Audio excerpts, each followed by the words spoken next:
Delhi university में पढ़ने वाला आदित्य एक होशियार लेकिन बहुत ही जिज्ञासु छात्र था। टेक्नोलॉजी में उसकी खास दिलचस्पी थी, खासकर उन चीज़ों में जिन पर आम लोग ध्यान नहीं देते, जैसे कि डार्क वेब, इंटरनेट की ये परत जहां ज़्यादातर लोग जाने से डरते हैं। वहीं आदित्य को वहां झांकने का जुनून था। उसने कई बार सुना था कि डार्क वेब पर ऐसी वेबसाइट्स होती हैं जहां हत्या, तंत्र मंत्र, लाइव टॉर्चर, इंसानी अंगों की खरीद फरोख्त जैसी खौफनाक चीजें होती हैं। पर उसके लिए ये सब सिर्फ बातें थीं। असली दुनिया में ऐसा कुछ होता है, इस पर उसे यकीन नहीं था। एक रात आदित्य अपने कमरे में अकेला बैठा था। बाहर हल्की बारिश हो रही थी और बिजली कभी कभी चमक रही थी। उसी समय एक अनजान ईमेल आया। उसमें लिखा था, only for the curious, enter if you are डरे।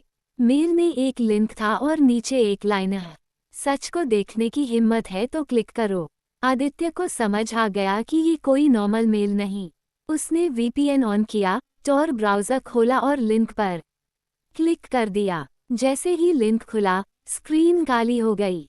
कुछ देर तक कुछ भी नहीं हुआ। फिर अचानक स्क्रीन पर एक लाल रंग की आंख झपकी और नीचे एक मैसेज उभरा, welcome to the other side.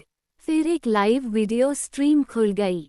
उसमें एक कमरे का दृश्य था। चारों तरफ दीवारों पर अजीब से चिन्ह बने हुए थे।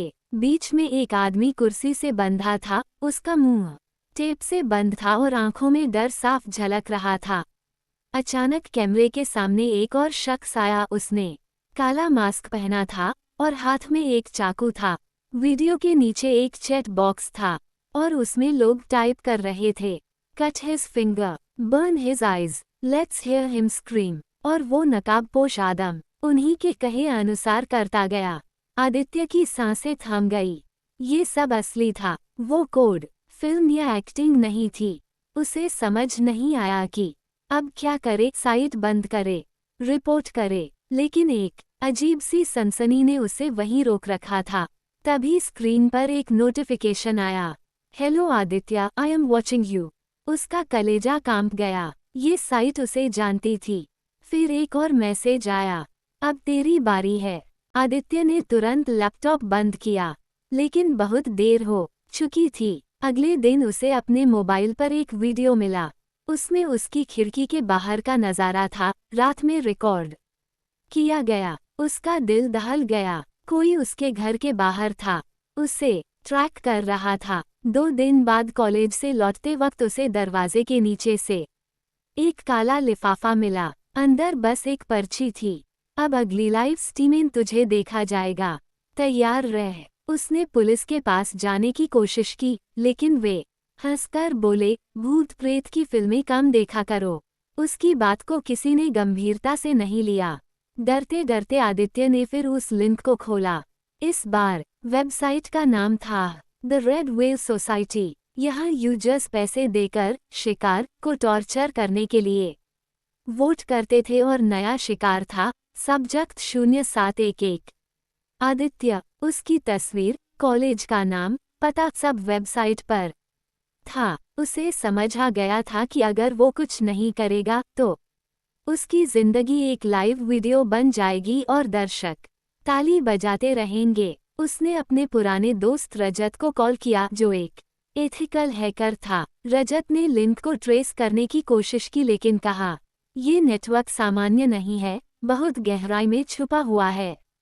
लेकिन मैं कोशिश करूंगा कि तुझे इससे बाहर निकाल न सकूं। रजत ने उसकी सुरक्षा के लिए उसे कहीं और भेजा, एक पहाड़ी गांव में, नेटवर्क से पूरी तरह दूर। पर खतरा अभी टला नहीं था। गांव में एक रात आदित्य को सपना आया, वही लाल आंख, वही आवाज़, कहीं भी भाग जा पर हम देख ले।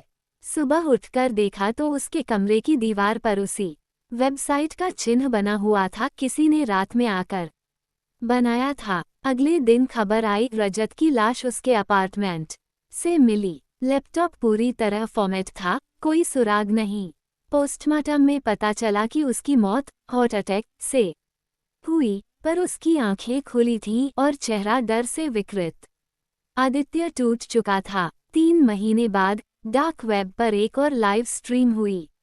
Special episode return of subject 0711। इस बार वीडियो में एक जंगल था, कैमरा हिला और फिर एक अधजली लाश दिखी। पहचानना मुश्किल था, पर चेहरा झुलसा हुआ भी आदित्य जैसा लग रहा था। कोई बोला, he couldn't escape the red whale. आज भी इंटरनेट पर रेड व्हेल सोसाइटी का जिक्र होता है, पर कोई लिंक नहीं मिलता। कुछ लोग कहते हैं आदित्य आज भी जिंदा है, पागल हो चुका है और पहाड़ों में अकेला भटक रहा है। कुछ कहते हैं कि वो अगला मॉडरेटर बन गया है, अब दूसरों के भाग्य का फैसला करता है। पर एक बात सब मानते हैं, डार्क वेब एक बार तुमेंडू ले तो वापस आना नामुमकिन है। चेतावनी, ये कहानी काल्पनिक है लेकिन डार्क वेब की दुनिया असली है और बेहद खतरनाक। अनजान लिंक, ईमेल या साइट से बचें। उत्सुकता जानलेवा हो सकती है। अगर आपको कहानी अच्छी लगी हो तो इसका नेक्स्ट पार्ट सुनने के लिए कमेंट करें। Like, share and subscribe our YouTube channel.